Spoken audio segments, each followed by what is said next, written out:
गोर लागै छै अहाँ सबके, केहन छी अहाँ सब? आइ तऽ बहुते ठंडा छै। हाँ आइ तऽ बड्ड ठंडा छै। आइ हमरो लगाल चक्कर आबि गेल छलै हमरा। ताहि ने कहै छी बाबाजी बैठ कर रहू अहाँ। हाँ तऽ बैसिएके तही लगा आइ अहाँके पप्पा पधारलन है, पधारि कऽ तहन बाबाजी अहाँ हीटर में किया नहीं तापै छी? तब कहिया? हाँ हीटर में संतोष नहीं होइ छै। अच्छा बाबाजी, हाँ अथी हीटर में आग लगा देबै, चुपचाप पड़ल रहे छै और फिर किछ गरम रहे छै देह हाथ। बड्ड एना तऽ फटकिए रहै छै हीटर, बुझल कि ने।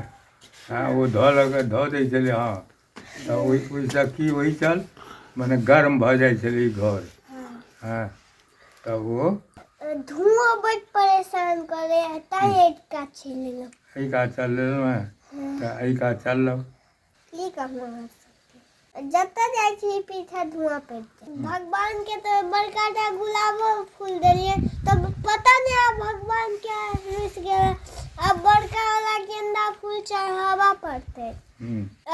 हमरा बाबा सबके सब बाबा दाई के ठंडा लगैत हेतै ने, से भगवान नहीं बुझे छथिन। की कहूँ अहाँ सबके, अहाँ सब चीज आई कनी भेज दिया ना, हमार बाबा के बड़ ठंडा लगे।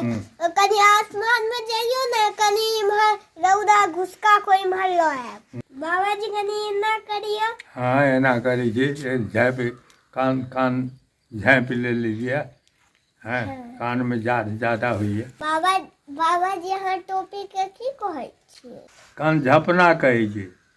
ओ कान झपना कथी भेलै बाबाजी? कान झपना भेलै की कहै छै, ओकरा बान्हि जे लेलियै कान के, तू जकरा टोपी कहै छह कि ने। हाँ वह।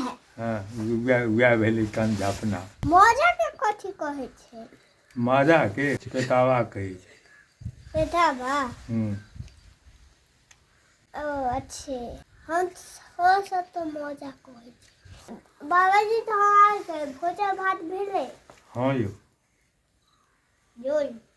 अरे बहुत हवा छै, अहाँ सबके ठंडा लागैत है। दाई बाबा बैठ कर रहत सब बता, जहिना हम अपन बाबाजी के आगि पजारि दे छलै तहिना अहूँ पजारि। भगवान रुस गेल छथिन एखन, चढ़ा गेंदा। अब गेंदा हमरा चढ़ाबे पर, अब हर साल तो चलते रहे छियै, तब फिर के भगवान रुस जाइ छथिन। समझ नहीं अबैया हमरा। भगवान सुतल छथि।